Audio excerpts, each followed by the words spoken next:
We have already discussed about variations, adaptations, mutations and natural selection.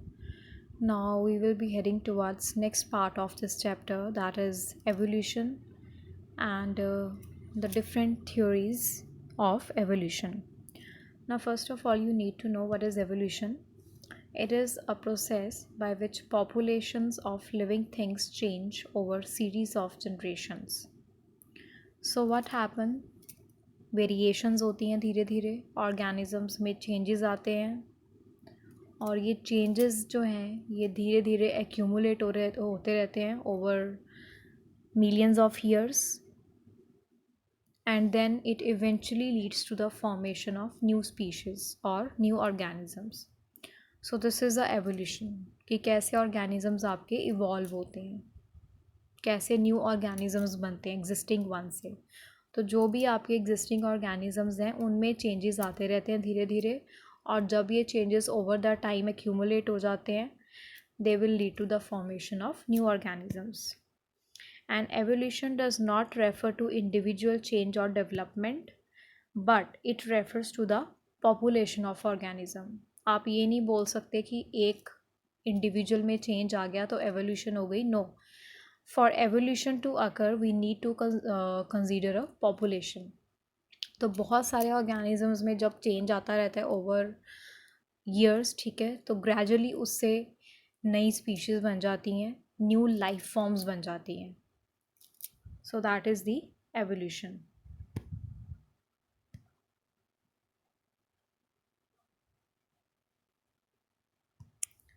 Now we have different theories of evolution that we will discuss one by one. So let's start with the theories of evolution. Many theories have been put forward to explain that how the evolution has taken place on this earth. So let's start with the first theory that is given by Plato and Aristotle. According to Plato and Aristotle, the life was formed, or it was existed in a perfected and unchanging form.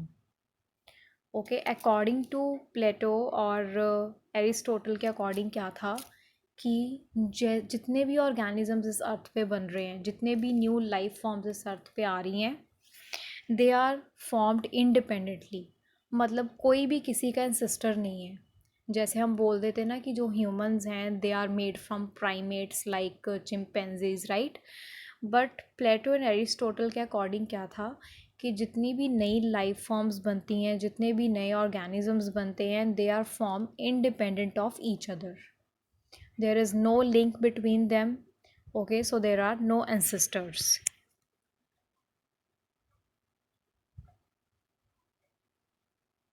Okay, so this is the theory.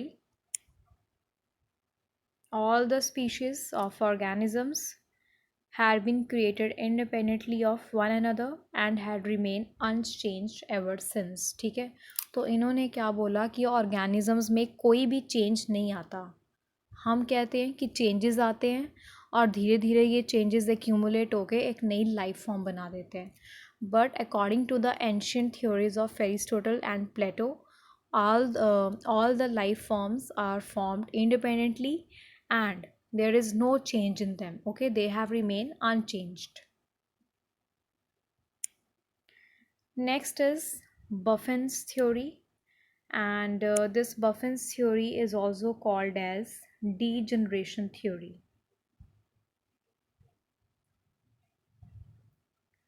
Here degeneration means evolution, okay, or improvement.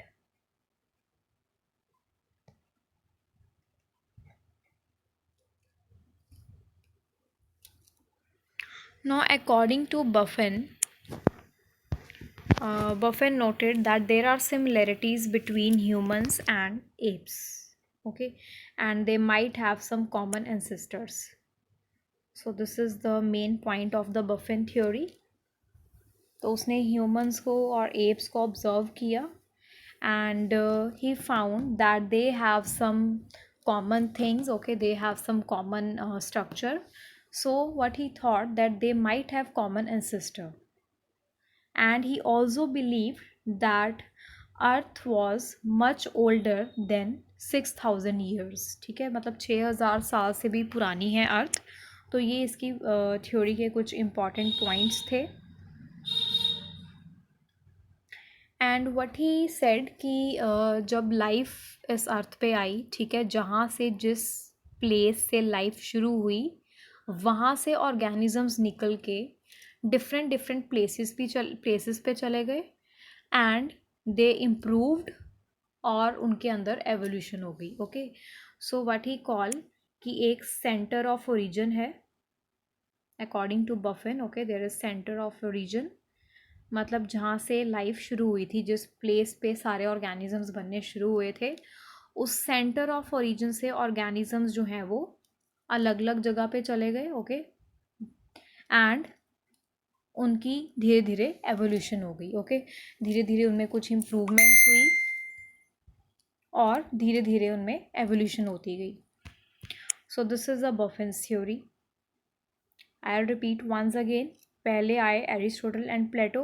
Aristotle and Plato के according जितने भी new organisms बनते हैं, new life forms बनती हैं, they are formed independent of each other, there are no ancestors. Okay, and जितनी भी life forms हैं दे हैव रिमेन अनचेंज्ड। उसके बाद आए बफिन की theory. According to Buffon's theory humans और एप्स के बीच में सिमिलैरिटीज़ हैं एंड हमारी जो अर्थ है it is older than 6000 years. ठीक है, और इसकी एक और इसकी थ्योरी में एक और पॉइंट था कि ऑर्गेनिजम्स जो हैं वो सेंटर ऑफ ओरिजिन से निकल के अलग अलग जगह पे जाते हैं और वहाँ पे जाके वो इम्प्रूवमेंट शो करते हैं या उनमें कुछ चेंजेस होते हैं और वो इवॉल्व कर जाते हैं। Next we have Cuvier's fossils theory. Now, according to Cuvier's fossils theory, उसने क्या बोला क्यूवियर्स ने, अकॉर्डिंग टू दिस थ्योरी जितने भी आपके लाइफ फॉर्म्स हैं दे आर इवॉल्विंग। ठीक है, एंड इस अर्थ पे क्या हुआ कि बहुत सारे डिस्ट्रक्टिव नेचुरल इवेंट्स हुए और उन डिस्ट्रक्टिव नेचुरल इवेंट्स की वजह से जैसे कि फ्लड्स आ गए, वॉल्केनिक इरप्शंस आ गई, ठीक है, तो उससे क्या हुआ आपके जो कुछ ऑर्गेनिजम्स थे they have been killed. Okay, numerous species have been killed. तो जब भी इस अर्थ पे ऐसे डिवास्टेटिंग इवेंट्स होंगे, ठीक है, ऐसे डिस्ट्रक्टिव नेचुरल इवेंट्स होंगे जिसको उसने रेवोल्यूशन का नाम दिया। ठीक है, उसने डिस्ट्रक्टिव इवेंट्स को रेवोल्यूशन बोल दिया। तो अकॉर्डिंग टू क्यूवियर इस अर्थ पे पास्ट में क्या हुआ था, बहुत सारे नेचुरल डिवास्टेटिंग इवेंट्स हुए थे, रेवोल्यूशंस हुए थे, जिसकी वजह से पुराने वाले ऑर्गेनिजम्स जो हैं वो काफ़ी मर गए और उसके बाद न्यू ऑर्गेनिजम्स बने। तो उसका मेन पॉइंट ये था कि पुराने जो ऑर्गेनिजम्स होते हैं वो मरते रहते हैं और नए ऑर्गेनिजम्स जो हैं वो बनते रहते हैं। और इसी के बेसिस पे उसने एक ब्रांच दी हमें बायो की, that is called palaeontology. Palaeontology जो है that is basically the study of fossils. तो जो फॉसिल फ्यूल्स होते हैं they also give us some evidence कि जब इस अर्थ पे लाइफ ओरिजिनेट हुई थी तब कैसे ऑर्गेनिजम्स थे और अब कैसे ऑर्गेनिजम्स हैं। कई बार न्यूज़ में भी आता रहता है कि ये फॉसिल मिला, ठीक है, डायनासोर का एग मिला या कुछ और मिला। तो काफ़ी पुराने पुराने उनको रिकॉर्ड मिलते रहते हैं, फॉसिल रिकॉर्ड्स मिलते रहते हैं। तो इससे पता चलता है कि तब के जो पुराने वाले ऑर्गेनिजम्स थे और आज के जो ऑर्गेनिजम्स हैं how they are different from each other, क्या क्या चेंजेस आए हैं, right. So Cuvier was the one who gave palaeontology. it is given in your test book. Okay,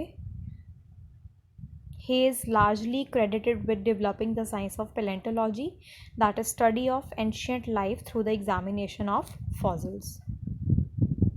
और उसने क्या बोला कि हर एक लेयर जो है अर्थ की या रॉक की, हर एक जो लेयर है उसमें एक अलग अलग फॉसिल होगा। ठीक है, जो सबसे नीचे वाली लेयर है वो सबसे पुरानी होगी, उसमें सबसे पुराना ऑर्गेनिज्म होगा। जो उसके ऊपर वाली लेयर है उसमें एक दूसरा अलग ऑर्गेनिज्म होगा जो कि उसके बाद आया होगा, ठीक है। सो जितनी नीचे वाली लेयर होगी उसमें उतना पुराना फॉसिल होगा, और जो सबसे टॉप वाली लेयर होगी उसमें सबसे रीसेंट वाला फॉसिल होगा।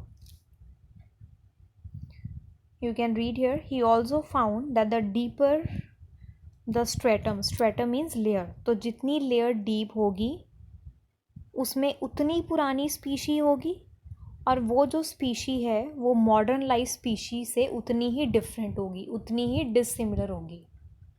और you can say like this कि अगर कोई रॉक या सॉइल की लेयर जितनी ऊपर है, जितनी सरफेस पे है, उसमें जो स्पीशी है वो उतनी नहीं होगी, और वो मॉडर्न लाइफ स्पीशी के साथ उतनी रिजेम्बलेंस भी रखती होगी, ठीक है। तो मतलब जितना डीपर होगा उतना पुराना स्पीशी होगा, और वो मॉडर्न लाइफ से उतना दूर होगा, काफ़ी डिफरेंसेस होंगे उसमें। सो ये मेन थ्योरी थी क्यूवियर की। तो उसने मेन फॉसिल पे वर्क किया, पेलेंटोलॉजी दी उसने।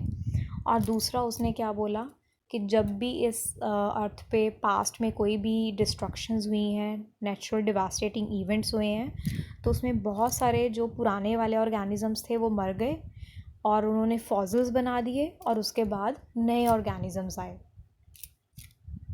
तो उसने बोला हर बार ऐसे ही होता है, मतलब पुराने वाले ऐसे ही मरते हैं, नेचुरल डिवास्टेटिंग इवेंट्स आएंगे, पुराने वाले मरते जाएंगे और नए वाले बनते जाएंगे।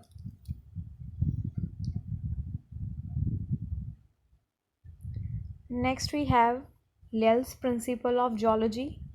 Now according to Lyell's principle of geology,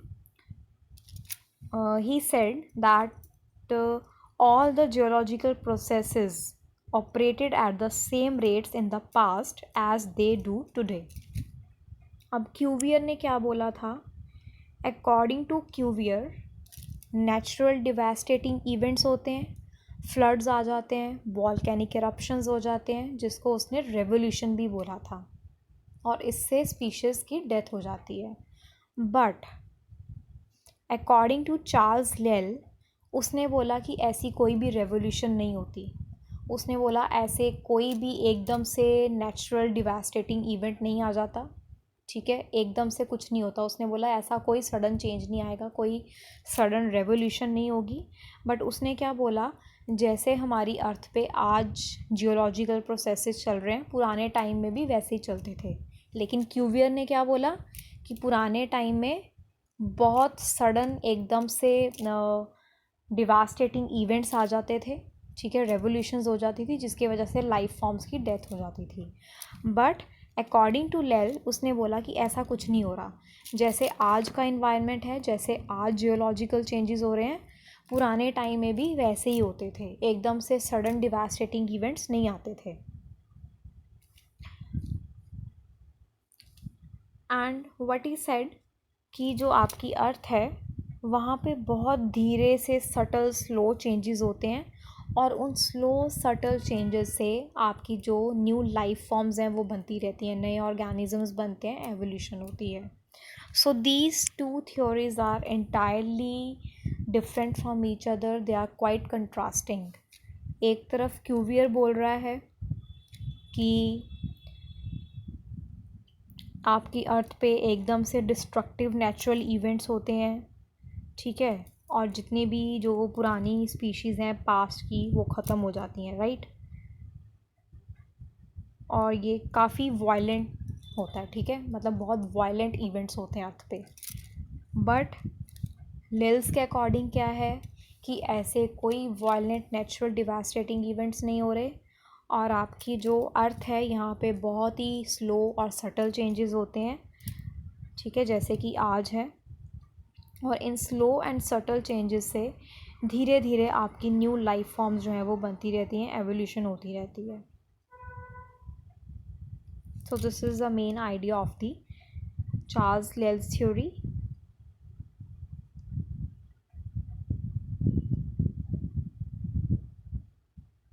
Next we have Lamarck theory. Lamarck theory is also called as the inheritance of acquired traits. First of all, you need to know what are acquired traits.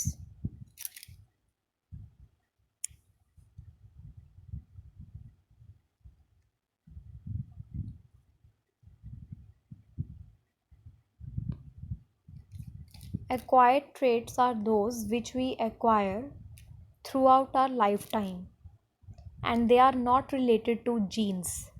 They are not present in our reproductive cells, okay, or germ cells, but they are present in our somatic cells. If you look at the video of variations, तो उसमें हमने discuss किया हुआ है 2 types of variations होती हैं. एक होती हैं सोमैटिक वेरिएशंस, एक होती हैं जर्म लाइन वेरिएशंस. तो जो जर्म लाइन वेरिएशंस होती हैं, they take place in reproductive cells and your genes, and they pass on from one generation to the next. But जो आपकी सोमैटिक वेरिएशंस होती हैं वो बॉडी सेल्स में होती हैं, and they are not pass from one generation to the next. तो यहाँ पे आपके जो एक्वायर्ड ट्रेट्स हैं they are basically somatic variations. ठीक है, जैसे आप अपने मसल्स बिल्ड कर रहे हो जिम जाके, या आपने कोई हेयर कट लिया, या फिर आप बहुत ज़्यादा धूप में घूमते हो तो आपको टैनिंग हो गई, राइट. तो ये सारे आपके एक्वायर्ड ट्रेट्स हैं जो आप through out the life time acquire कर रहे हो. जैसे आप जिम जाके अपनी बॉडी बना रहे हो, वो ट्रेट आप खुद एक्वायर कर रहे हो. आप हेयर कट एक्वायर कर रहे हो, ठीक है, या आप धूप में बहुत घूम रहे हो तो स्किन टैन हो गई, तो वो भी आप एक फ़ीचर एक्वायर कर रहे हो खुद से, ये आपकी जीन्स में प्रेजेंट नहीं है, राइट. तो अकॉर्डिंग टू लमार्क क्या है कि आपके जो एक्वायर्ड ट्रेट्स होते हैं, इवन जो आपके सोमैटिक सेल्स की वेरिएशंस भी होती हैं, they also pass from one generation to the next. जबकि ऐसा होता नहीं है. अगर आप मसल्स बना रहे हो तो आपके नेक्स्ट जनरेशन में वो फीचर नहीं जाएगा. अगर आप कोई हेयर कट ले रहे हो तो वैसा हेयर कट बेबी में नहीं जाएगा. या आपकी स्किन टैनिंग हो रही है तो ज़रूरी नहीं है कि बेबी भी टैंड ही होगा, राइट. सो ऐसे जो ट्रेट्स होते हैं they do not pass from generation to generation. But according to Lamarck जो आपके एक्वायर्ड ट्रेट्स होते हैं they also pass from one generation to the next. तो इसीलिए लमार्क की थ्योरी को हम बोलते हैं inheritance of acquired traits. Means acquired traits are also getting inherited, or they are getting passed from one generation to the next.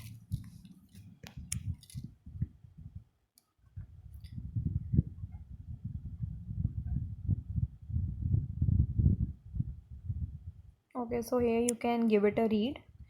Lamarck also thought that characteristics such as large muscles that were acquired during an organism's lifetime could be passed on to its offspring. Following this reasoning, the large, powerful chest muscles of a horse would be passed on to its offspring, which would have the same characteristic. ठीक है, but ऐसा होता नहीं है. जो acquired traits होते हैं वो नेक्स्ट जनरेशन में नहीं जाते हैं. Now, another very important feature of the Lamarck theory is use and disuse of the organ. Use and disuse of organ. This is very important part of the Lamarck's theory. Now, according to use and disuse of the organ, वो organ जो कि ज़्यादा use होता है वो ज़्यादा strong हो जाएगा, और वो ऑर्गन जो कम यूज़ होता है वो थोड़ा वीक रह जाएगा. Let me share PPT. This part is given in your PPT. ठीक है, बाकी की जो थ्योरीज़ हैं that you have to read from the book only. They are not explained in the PPT, but Darwin's theory and Lamarck's theory are very well explained in the PPT.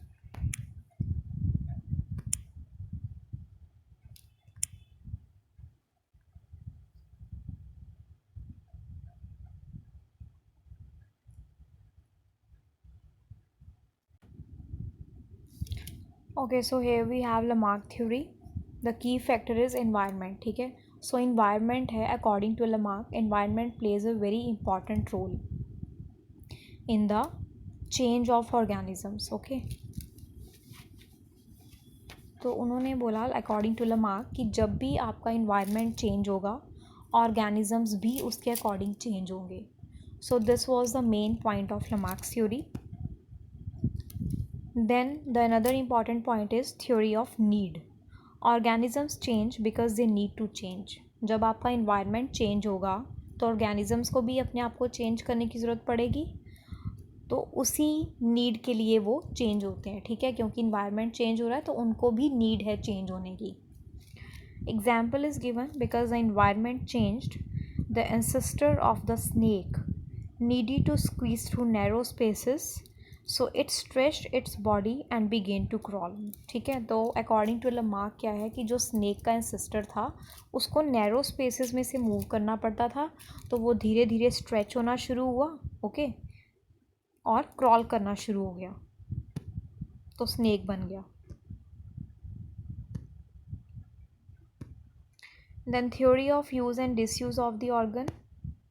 तो जो use होता रहेगा वो strong हो जाएगा, और जो use नहीं होगा ऑर्गन वो वीक होता रहेगा धीरे धीरे, और फाइनली वो डिसअपेयर हो जाएगा बॉडी में से. For example snake legs. ठीक है, तो स्नेक की लेग्स नहीं होती हैं. स्नेक क्रॉल कैसे करते हैं? With the help of their muscles.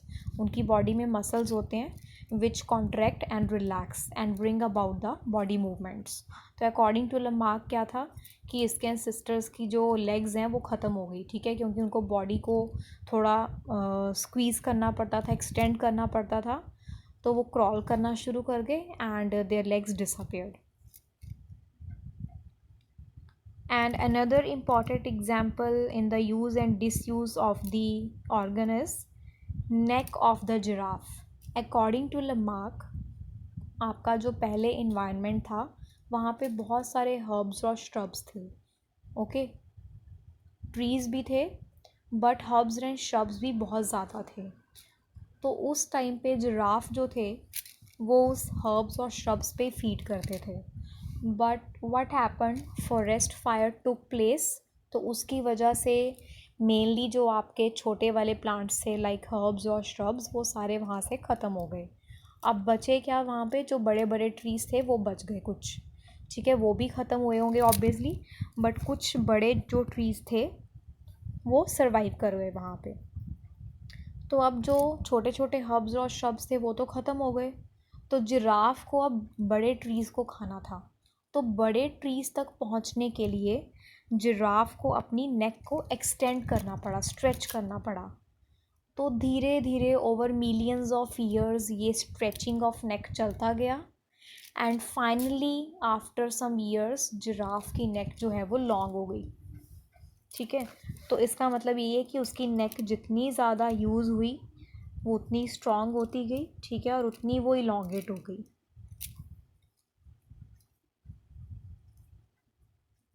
Then theory of passing on acquired traits. This we have already discuss कि जो एक्वायर्ड ट्रेड्स हैं वो भी नेक्स्ट जनरेशन में पास हो जाते हैं, बट सैडली ऐसा नहीं होता.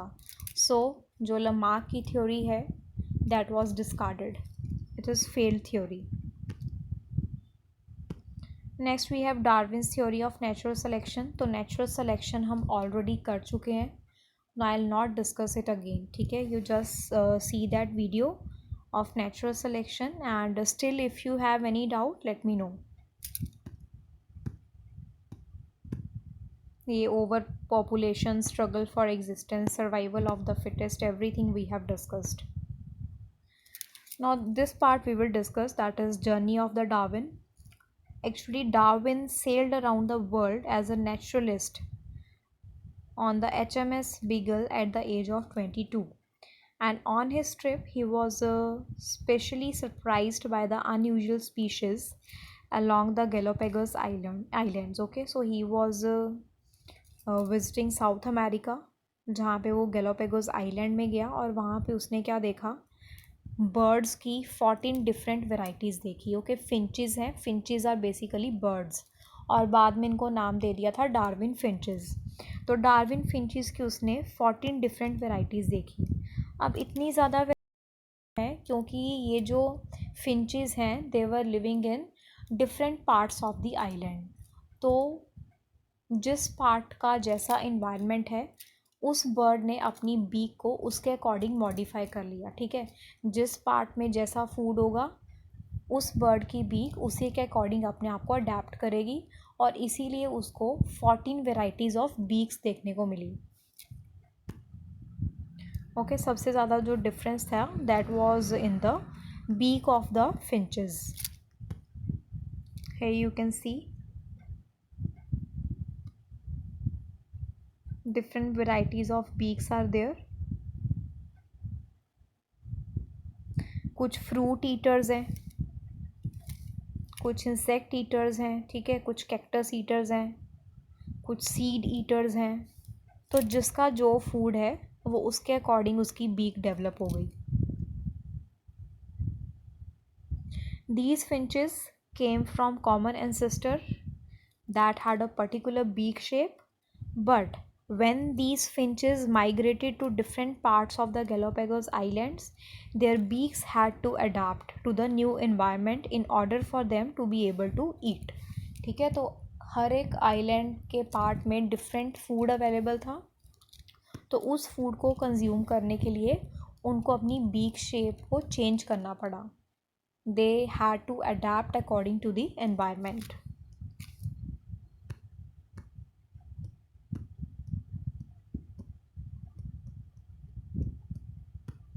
This part we have already discussed.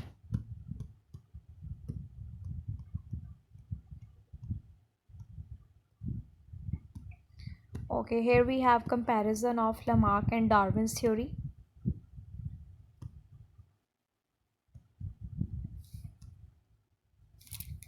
According to Darwin, organisms vary regardless of the environment. And according to Lamarck, individuals change to suit their environment. अभी हमने Lamarck की थ्योरी डिस्कस की। अकॉर्डिंग टू Lamarck क्या है कि organisms जो हैं अपने इन्वायरमेंट के अकॉर्डिंग चेंज करते हैं। एग्जाम्पल हमने की स्नेक की और जिराफ की। जैसे जिराफ का इन्वायरमेंट जब चेंज हो गया ड्यू टू फॉरेस्ट फायर, तो उसको लॉन्ग ट्रीज़ पे फीड करने के लिए अपनी नेक को स्ट्रेच करना पड़ा, राइट। एंड वैसे ही हमने स्नेक के केस में देखा कि स्नेक के जो सिस्टर्स थे, जब उनका इन्वायरमेंट चेंज हुआ तो उनको बहुत नैरो प्लेसेस में से मूव करना पड़ा। सो उसकी वजह से उनके जो मसल्स हैं वो थोड़े चेंज हुए और वो क्रॉल करना शुरू हो गए। So that is Lamarck theory. But according to Darwin क्या है कि ऑर्गेनिज्म में जो चेंज आएगा वो इन्वायरमेंट पे डिपेंडेंट नहीं होगा। अकॉर्डिंग टू लमार्क आपके इन्वायरमेंट में चेंज आएगा तब आपके organism according to need change होंगे। बट डार्विन ने क्या बोला कि ऑर्गेनिज्म में चेंज तो आएगा बट वो इन्वायरमेंट पे डिपेंड नहीं करेगा। ऐसा नहीं है कि इन्वायरमेंट चेंज होगा फिर ऑर्गेनिज्म चेंज होगा, नो। ऑर्गेनिज्म वैसे भी चेंज होता रहता है, ठीक है। जब भी सेक्सुअल रिप्रोडक्शन होती है, ठीक है, तो ओवर द टाइम कुछ ना कुछ वेरिएशंस आती रहती हैं और ऑर्गेनिजम्स चेंज करते रहते हैं। अब जब ऑर्गेनिज्म में चेंज आ गया, वेरिएशन आ गई, तो वो वेरिएशन हार्मफुल भी हो सकती है और हेल्पफुल भी हो सकती है। तो अगर वो वेरिएशन हार्मफुल हुई तो ऑर्गेनिज्म जो है that will not be able to survive, वो रिप्रोड्यूस नहीं कर पाएगा, ओके। और अगर वो रिप्रोड्यूस नहीं कर पाएगा, उसका नंबर इंक्रीज़ नहीं करेगा और उसके जीन्स जो हैं वो आगे पास नहीं करेंगे, so that will be eliminated from the nature. On the same hand अगर आपकी वेरिएशंस हेल्पफुल हैं तो वो ऑर्गेनिज्म जो है वो स्ट्रगल कर पाएगा एग्जिस्टेंस के लिए, सर्वाइव कर पाएगा एंड अल्टीमेटली रिप्रोड्यूस करेगा, अपनी जीन्स नेक्स्ट जनरेशन में भेजेगा, राइट। तो इससे क्या होगा, नए ऑर्गेनिजम्स बनते जाएंगे। So this is the basic difference between these two theories.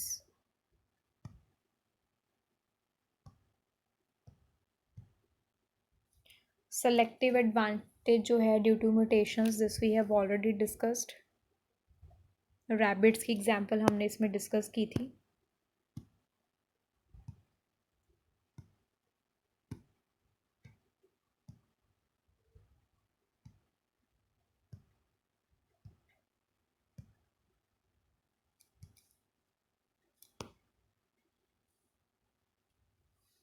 तो ये काफ़ी अच्छा तरीका है ना एडवर्टीज़मेंट करने का। Survival of the fittest, join jungle gym today. Fit हो जाओ और फिर स्ट्रगल फॉर एग्जिस्टेंस दिखाओ, सर्वाइव करो, है ना। सो हमने सारी जो थ्योरीज थी एवोल्यूशन की वो हमने डिस्कस कर ली है। प्लेटो एरिस्टोटल की थ्योरी थी, फिर उसके बाद बफिन्स थ्योरी थी, उसके बाद क्यूवियर की थ्योरी थी, then we have Charles Lyell theory, उसके बाद हमने डिस्कस की लमार्क की theory, then Darwin's theory of natural selection. तो ये सारी थ्योरीज आपकी कंप्लीट हो गई। नेक्स्ट टॉपिक हम करेंगे एविडेंसेस ऑफ द एवोल्यूशन, कि हमें कैसे पता चला कि एवोल्यूशन हो रही है। उसके लिए हमारे पास कुछ डायरेक्ट और कुछ इनडायरेक्ट एविडेंसेस है, that we will discuss in the next class.